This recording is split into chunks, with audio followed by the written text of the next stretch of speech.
The phone call came at 2 a.m., a shrill ring that tore through the silence of my apartment. My uncle's voice, thick with crocodile tears, trembled as he said, "Clara, your father's dying. You need to come home now." My heart plummeted, a cold fist squeezing my chest.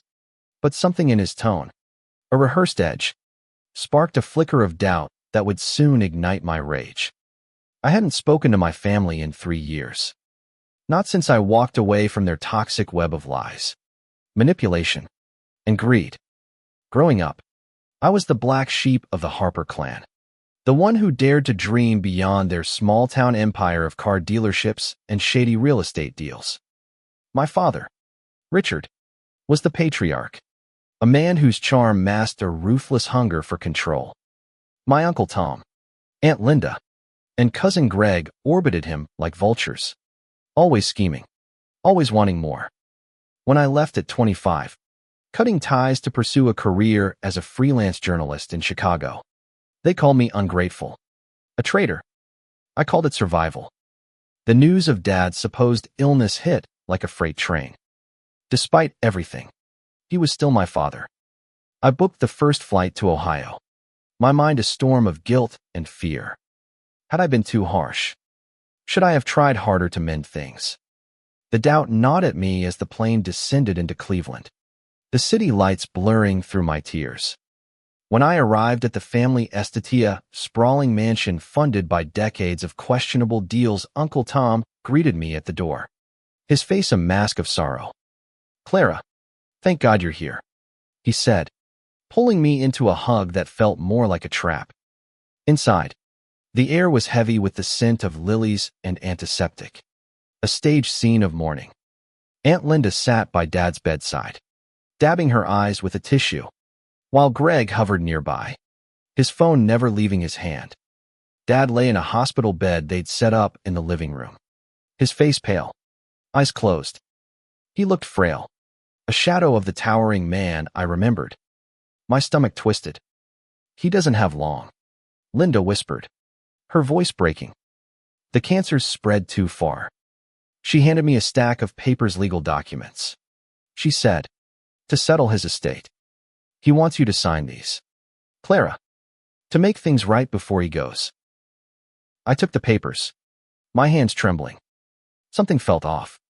The urgency, the theatrics, the way Greg avoided my eyes. I glanced at Dad, searching for a sign of life, but he was still, too still. My journalism instincts kicked in. I'd spent years digging into stories, sniffing out lies. This smelled like one. "I need time to read these," I said, clutching the papers to my chest. Tom's smile faltered, just for a second, but it was enough. "Of course, Clara," he said, too smoothly. "But don't wait too long. For your father's sake." That night, I couldn't sleep. The mansion creaked around me, a house full of secrets. I sat at the kitchen table, the documents spread out under the dim glow of a lamp. They weren't just estate papers. They were contracts to transfer Dad's entire fortune as businesses, properties, everything to Tom, Linda, and Greg. My name was barely mentioned, except as a witness. A clause caught my eye. By signing, I'd waive all rights to contest the will. My blood ran cold. This wasn't about Dad's death. This was a heist. I crept to Dad's bedside, my heart pounding. His chest rose and fell, but something was wrong. His breathing was too steady, too controlled. I leaned closer, whispering, "Dad, it's Clara. If you can hear me, move your hand." Nothing. Then, a faint twitch of his fingers. My breath caught. He wasn't dying. He was playing along. The realization hit like a slap. My family had lured me here, using Dad as bait, to trick me into signing away my inheritance. They thought I was still the naive girl who'd left years ago. They were wrong. I spent the next day playing their game, pretending to grieve while gathering evidence. I recorded conversations on my phone, catching Tom muttering about splitting the profits and Linda complaining about how long this charade has to go on. I searched Dad's medical records. Tucked away in a locked drawer, I picked open with a hairpin. No cancer diagnosis. No hospital visits. Just a bottle of sedatives with Greg's name on it. By nightfall, I had enough to confront them. But I needed more than a fight. I needed to destroy their plan. To turn their greed against them. I called an old friend. Sarah, a lawyer who specialized in estate fraud. Clara, this is explosive, she said after I sent her the documents. We can nail them for conspiracy and fraud. But you need to keep them talking. Get a confession. The next morning, I sat them down in the living room. The papers in my lap. I've read everything, I said, my voice steady despite the rage burning inside. And I'm not signing. Tom's face reddened. Linda's eyes narrowed. Greg shifted uncomfortably. Clara, this is what your father wants, Tom said, his tone sharp. Don't make this harder than it needs to be. Harder, I repeated, letting my voice crack for effect. You're the ones making it hard, pretending he's dying to steal everything. The room went silent. Linda's tissue froze halfway to her face. I leaned forward. My eyes locked on Tom's. I know he's not sick. I know you're drugging him. And I have proof. Greg lunged for my phone. But I was faster, pulling it out of reach. Don't, I warned. I've already sent everything to my lawyer. One call, and you're done. Tom's bravado crumbled, his shoulders slumping. Linda started sobbing. Real tears this time. Greg just stared at the floor, muttering curses. Clara, please, Tom said, his voice desperate. We were only trying to protect the family legacy. I laughed, a bitter sound that echoed in the room. Protect it?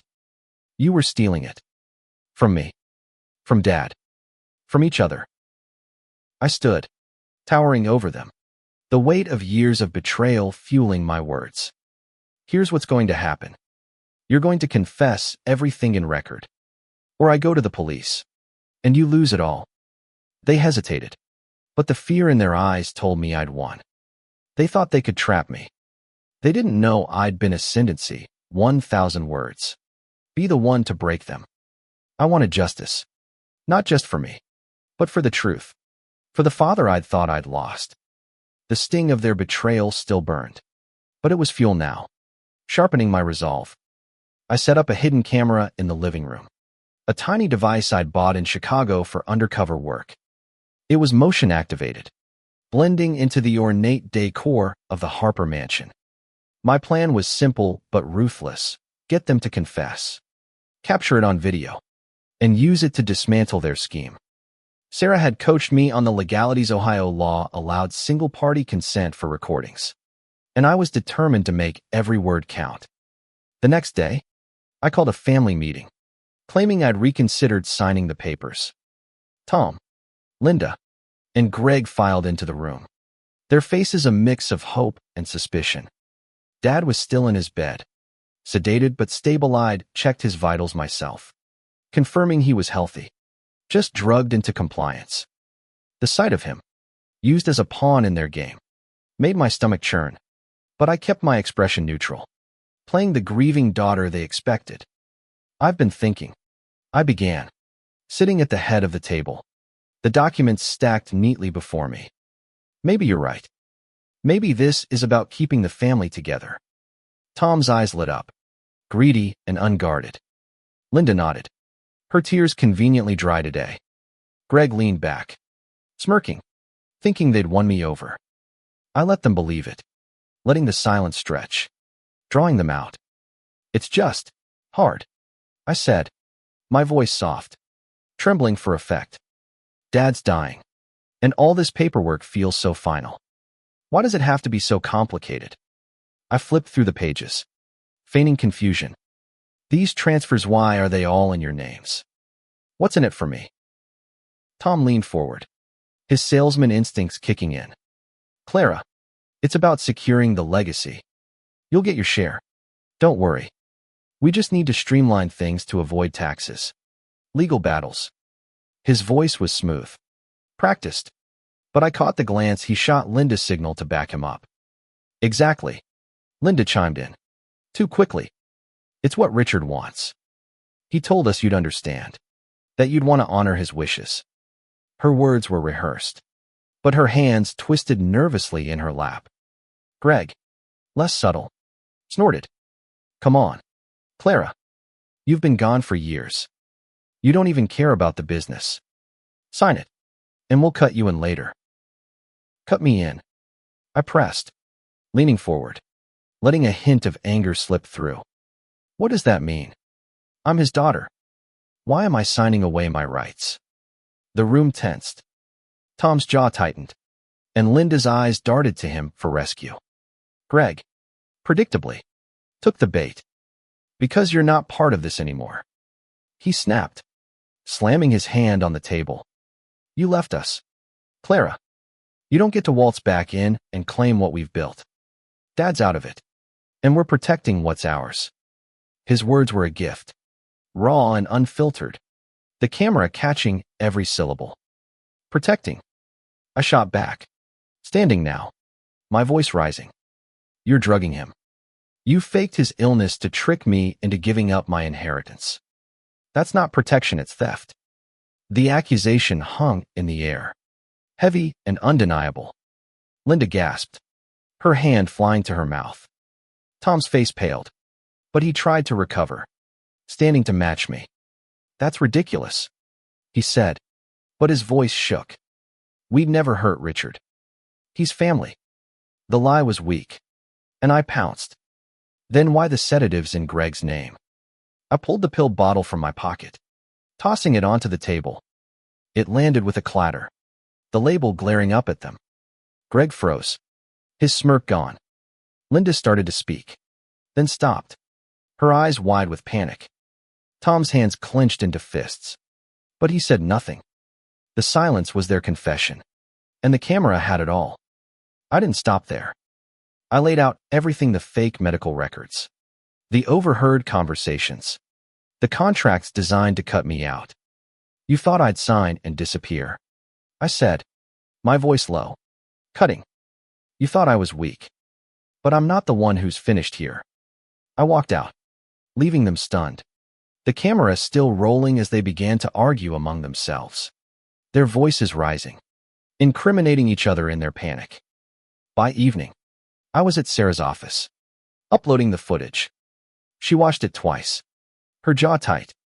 This is more than enough, she said. We've got them on fraud, conspiracy, and elder abuse. The police will want this, and the courts will eat it up. We drafted a plan, file charges, freeze their assets, and ensure Dad's safety. I called a private nurse to monitor him, flushing the sedatives from his system. He stirred that night, his eyes meeting mine, confused but alive. Clara, he whispered, and I squeezed his hand, promising answers soon. The next morning, I met with a detective, handing over the evidence. Tom, Linda, and Greg were arrested by noon, their empire crumbling as the police dug into their finances. Sarah filed for an emergency injunction, halting all asset transfers. The news spread fast. Local papers called it the Harper family scandal, a betrayal that shocked the town. I didn't care about the headlines. I cared about justice. Dad recovered slowly, his strength returning as the drugs wore off. He was ashamed, he told me, for letting them manipulate him, for not fighting harder. I thought I was protecting you, he said, his voice hoarse. I didn't forgive him fully, not yet, but I listened. We had time to rebuild, or at least to try. The fallout was swift. Tom's dealerships were audited, revealing years of tax evasion. Linda's real estate ventures collapsed under scrutiny. Greg, the weakest link, turned on them, spilling more secrets for a lighter sentence. Their greed had been their undoing, just as I'd planned. I didn't feel triumph, only a hollow relief. The family I'd once loved was gone, but I'd taken back what was mine, not just the money, but the truth. The arrests were only the beginning. The Harper name, once synonymous with power in our small Ohio town, became a byword for scandal. I stayed in Cleveland, not out of sentiment, but necessity, working with Sarah to untangle the legal mess and protect Dad's assets. Each day brought new revelations, hidden accounts, forged signatures, a trail of deceit stretching back years. My family's greed hadn't just targeted me. It had poisoned everything they touched. Dad was stronger now, sitting up, eating solid food, his sharp mind flickering back to life. But he was quiet, haunted by his role in the scheme. I didn't know how far they'd go. He told me one evening, his hands trembling around a coffee mug. They said it was for the family, for stability. I believed them. His eyes searched mine for forgiveness, but I wasn't ready to give it. Not yet. Betrayal cuts deep, and his silence, even if coerced, had enabled their plan. Still, I ensured he had round-the-clock care. A nurse named Maria who was kind but firm, keeping him safe while I fought the bigger battle. Sarah's office became my second home, a cluttered space filled with legal pads and coffee cups. We pored over the evidence, building a case that grew stronger with every discovery. The video from the living room was gold. Tom's stammered denials, Linda's panicked tears, Greg's outburst naming names and deals. But there was more. Bank records showed offshore accounts in Tom's name, linked to shell companies. Linda's real estate flips were riddled with fraud, properties sold at inflated prices to fake buyers. Greg, sloppy as ever, had left a digital trail of texts coordinating the sedative purchases. Each piece was a nail in their coffin. The police were relentless. They raided the mansion, seizing computers and files. I stood outside as they hauled out boxes, neighbors gawking from their lawns. The detective, a gruff man named Carter, gave me a nod. You did good. MS. Harper, this could have gone on for years without you. I didn't smile. Good wasn't the word for it. Necessary. Maybe. Righteous. Definitely. Tom tried to play the victim, claiming he was protecting the family legacy.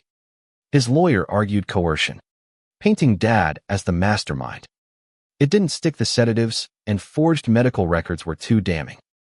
Linda's defense was weaker, leaning on crocodile tears and claims of ignorance. Greg, predictably, flipped fastest, offering a plea deal to testify against them. His betrayal of them mirrored theirs of me, a poetic twist that left me cold. They'd turned on each other, just as I'd known they would. The legal proceedings dragged on, but Sarah was a pit bull. She filed civil suits alongside the criminal charges, freezing their assets to prevent any last-minute transfers. The dealerships were placed under a court-appointed trustee, and Linda's real estate license was revoked pending investigation.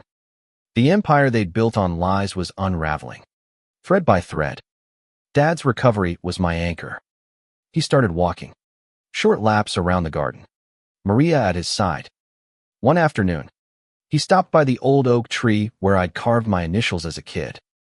You were always the strong one, he said, his voice low. I should have trusted you.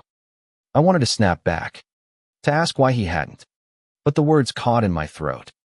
Instead, I nodded, letting the moment pass. Healing would come, but it wasn't here yet. I took to writing again, late at night, pouring the story into my laptop.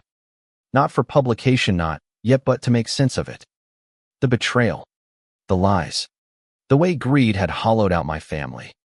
It was cathartic, each word a step toward reclaiming my voice. I'd spent years running from them, but now I was standing my ground, fighting for what was right. The town buzzed with gossip. Old friends reached out, some offering support, others fishing for details.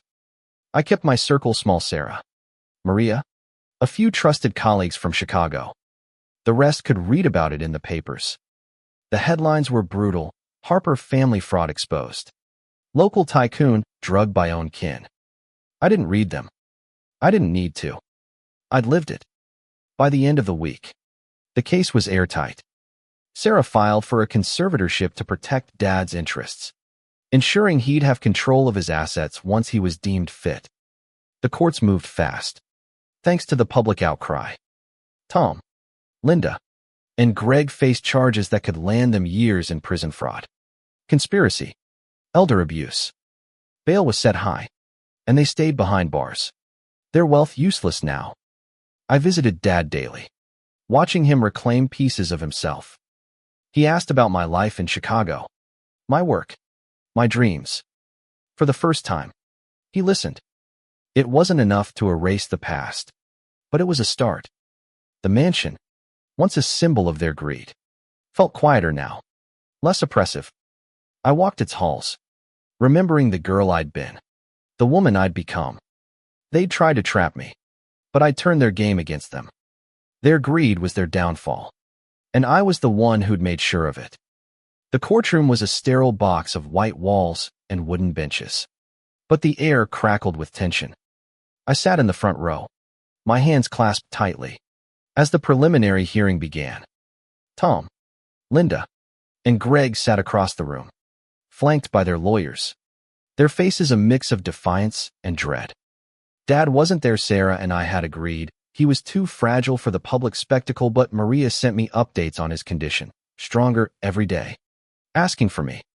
That kept me grounded as the prosecutor laid out the charges, each one a hammer strike against their legacy. The evidence was overwhelming.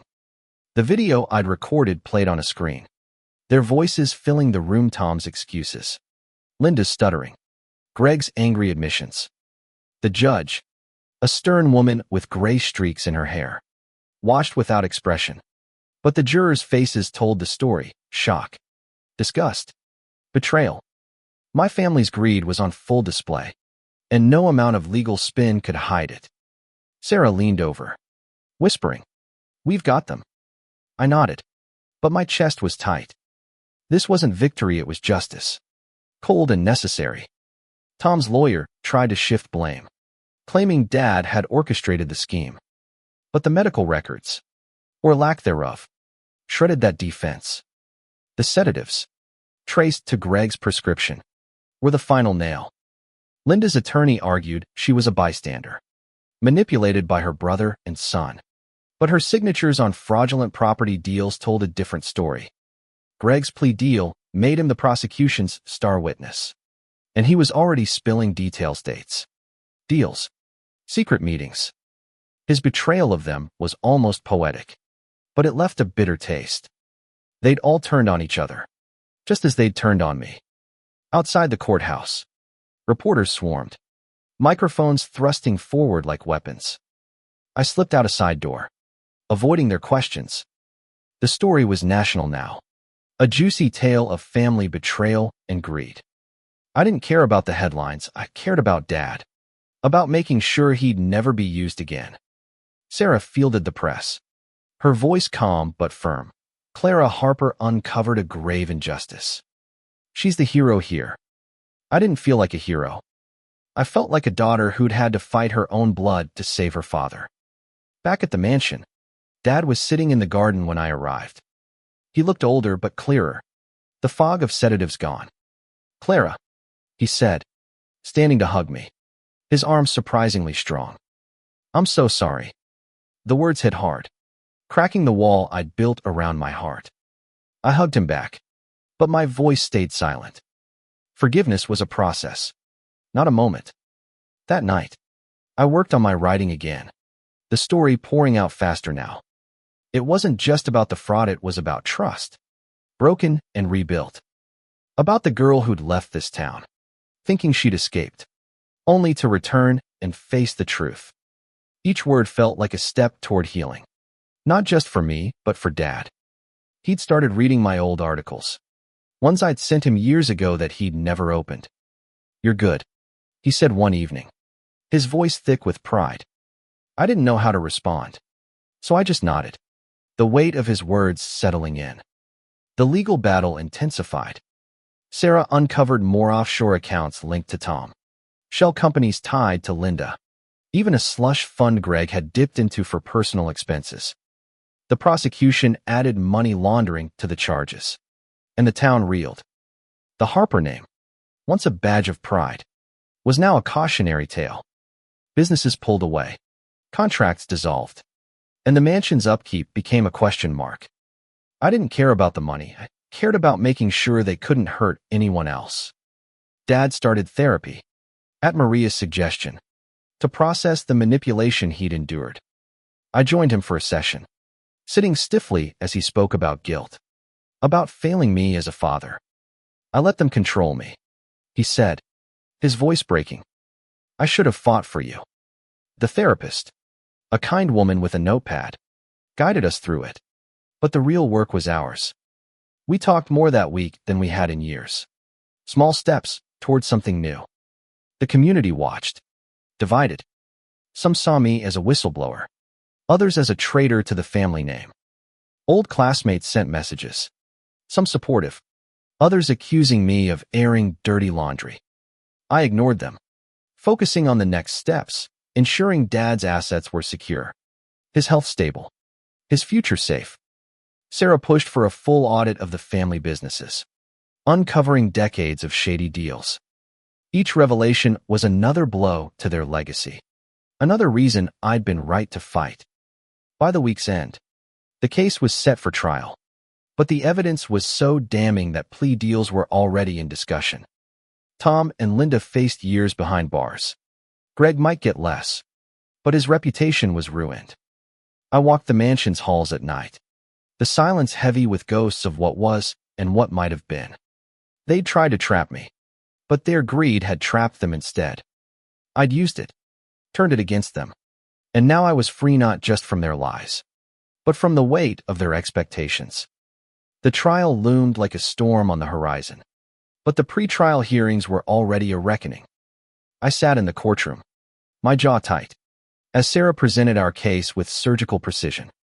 The evidence was a tidal wave bank records, the living room video, Greg's testimony, even emails between Tom and Linda plotting the scheme's details. The judge's face was stone, but the jurors leaned forward, gripped by the story of a family torn apart by greed. Tom's lawyer tried to paint him as a desperate man protecting his legacy, but the sedatives and forged documents cut that narrative to ribbons.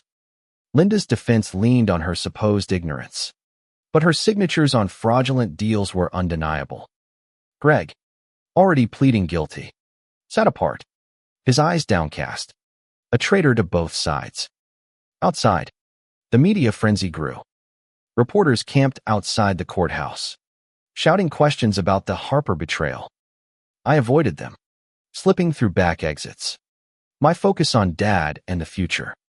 Sarah handled the press with grace, framing me as the daughter who'd saved her father from a cruel plot. The label felt heavy. I wasn't a savior, just someone who'd done what was right. The town was split. Some sent letters of support. Others whispered I destroyed the family name. I didn't care. The name was tainted long before I came back. Dad was walking unaided now, his color returning. We spent evenings in the garden, talking about small things me childhood, his regrets, the years we'd lost. I should have called you, he said one night, staring at the stars. After you left, I let them fill the space. His voice cracked, and I touched his arm, a silent acknowledgement. Forgiveness was still distant, but understanding was closer. Maria, ever vigilant, monitored his health, reporting steady progress. He was himself again, or close to it, and that was enough for now. Sarah's office was a war room. We sifted through new evidence tax evasion schemes, hidden properties, a network of lies spanning decades. The prosecution added charges of racketeering, turning the case into a federal matter. Tom's dealerships were shuttered, their accounts frozen. Linda's real estate empire collapsed as clients fled. Greg's plea deal spared him the worst, but his name was mud, his future prospects bleak. Their greed had built a house of cards, and I'd pulled the foundation out. I kept writing, the story now a chronicle of truth and redemption. It was therapy, a way to process the betrayal and the fight. I wrote about the girl who'd left Ohio, thinking she could outrun her family, only to return and face them head-on. Each paragraph was a step toward closure, a way to reclaim my narrative. Dad read pieces of it, his eyes wet, "You're braver than I ever was," he said. I didn't argue, but I didn't agree either. Bravery wasn't the point, survival was. The community's reaction shifted. More locals reached out, sharing their own stories of the Harpers' shady deals, pressured loans, rigged contracts. The family's influence had been a shadow over the town, and my actions were a light. I didn't seek their praise, but it helped, knowing I'd freed more than just Dad. Sarah pushed for restitution, ensuring victims of their schemes could seek compensation. The mansion, too big for just Dad, was put up for sale, its proceeds earmarked for a trust in his name. Dad's therapy sessions grew deeper. He spoke of his own father, a hard man who'd taught him control over love. I thought I had to be like him, he admitted, his voice raw. I shared my own scars, the years of feeling unwanted, the weight of being the outsider. We were both broken, but talking stitched us back together. Slowly, Maria joined us sometimes, her presence a quiet anchor. The legal tide turned faster now. Tom and Linda faced mounting charges, their lawyers scrambling for deals that wouldn't come. Greg's testimony sealed their fate, detailing meetings where they'd planned to cut me out. The courtroom buzzed with whispers, but I kept my eyes forward, focused on the endgame, justice, not revenge. The Harper empire was dust, its assets redistributed or seized. The town watched, some cheering, others mourning the myth they believed in. Nights were quieter now. I walked the mansion's halls, its opulence hollow without the lies that built it. I found an old photo. Dad and Mom, laughing before she died, before it all went wrong. I kept it, a reminder of what could have been and what we might still salvage. They'd tried to trap me, but I'd turned their greed against them, dismantling their world. It wasn't joy I felt, but peace, a hard-won calm that came from knowing I'd fought and won. The trial began in earnest, a public unmasking of the Harper family's lies. I sat in the courtroom, my spine straight, as Sarah dismantled their defenses with precision. The video played again, its audio crisp. Tom's scheming, Linda's complicity, Greg's raw confessions. Bank records followed, a paper trail of fraud that left the jury stunned. The prosecutor, a sharp woman named Elena, tied it together, a calculated plot to drug my father and steal his legacy. Tom's lawyer flailed, claiming coercion. Linda's pleaded ignorance. Greg, already guilty, sat silently, his deal sparing him the worst. The judge's gavel fell like a drumbeat, each ruling tightening the noose. Outside, the media storm raged. Cameras flashed as I left the courthouse, Sarah at my side, deflecting questions with practiced ease. Clara Harper exposed a grave betrayal. She told reporters, "She's given her father his life back." I didn't feel like a hero, just a woman who'd had to fight her own blood. The town was a mix of allies and critics. Some sent flowers, others spat my name. I ignored both, focused on Dad and the future we were rebuilding, one fragile step at a time. Dad was stronger, walking the garden daily, his mind sharp again. We talked over coffee, his stories of the past mingling with mine of Chicago. "I didn't see you," he said one morning, his eyes heavy with regret. "Not the way I should have." I nodded, the ache of lost years still there, but softer now. Maria reported his vitals were steady, his spirit returning. He was sketching again, a hobby from his youth, his hands steady on the pencil. It was a small thing, but it felt like hope. Sarah's office was a hub of strategy. New evidence surfaced: wire transfers to offshore accounts, fake invoices, a ledger of bribes.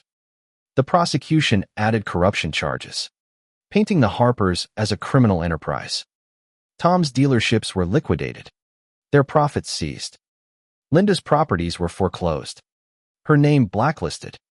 Greg's plea deal kept him out of prison, but he'd lost everything else: friends, status, future. Their greed had been a house of mirrors, reflecting only their own downfall. My writing became a ritual, each night a purge of pain and truth. I wrote about the betrayal, the fight, The Cost of Standing Up. Dad read it, page by page. His comments quiet but proud. "You're telling our story," he said, and I realized it was true, not just mine, but ours. The girl who'd fled Ohio had returned to reclaim her voice. And he was listening now, maybe for the first time. The town's reaction evolved. More victims of the Harper's schemes came forward, small businesses strong-armed. Families cheated. I met some, hearing their stories, promising to help where I could. Sarah set up a fund for restitution, using frozen assets to make things right. The mansion sale moved forward, its proceeds securing Dad's future. It wasn't home anymore, just a relic of a past I was ready to leave behind. Therapy with Dad grew rawer, deeper. He spoke of his fears, his failures, the weight of a legacy he'd let consume him. I shared my own feeling unwanted, proving myself alone. The therapist guided us, but the real work was in our quiet moments. Rebuilding trust. Maria became family, her steady presence a bridge between us. One night, Dad gave me a sketch portrait of me, fierce and unbroken. I cried, not for the past, but for what we might still have. The trial's momentum was unstoppable. Tom and Linda faced decades in prison, their appeals dwindling. Greg's testimony buried them deeper, detailing every deal, every lie. The courtroom was a stage, their downfall the final act. The Harper name, once a crown, was now a curse. Businesses collapsed, allies vanished, and the town rewrote its history without them. I walked the mansion one last time. Its halls empty, its grandeur faded. I found another photo in Dad, years ago, smiling. I kept it, a reminder that we could start again. Their greed had been their trap, and I'd sprung it, using their own lies to destroy them. The peace I felt wasn't triumphant, was freedom, hard-earned and mine at last. The trial ended with a verdict that echoed through the courtroom, guilty on all counts. Tom and Linda sat stone-faced as the judge sentenced them 15 years each for fraud, conspiracy, and elder abuse, with more time possible for federal charges. Greg, spared by his plea, got probation but no redemption. His name was poisoned now. The jury's eyes held no sympathy, only disgust for a family that had preyed on its own. Sarah squeezed my hand as the gavel fell, her voice low. "You did this, Clara." I nodded, but the weight of it settled heavily, not victory, but closure. The media circus peaked, headlines screaming, "Harper Empire falls." I avoided the spotlight, letting Sarah handle the reporters.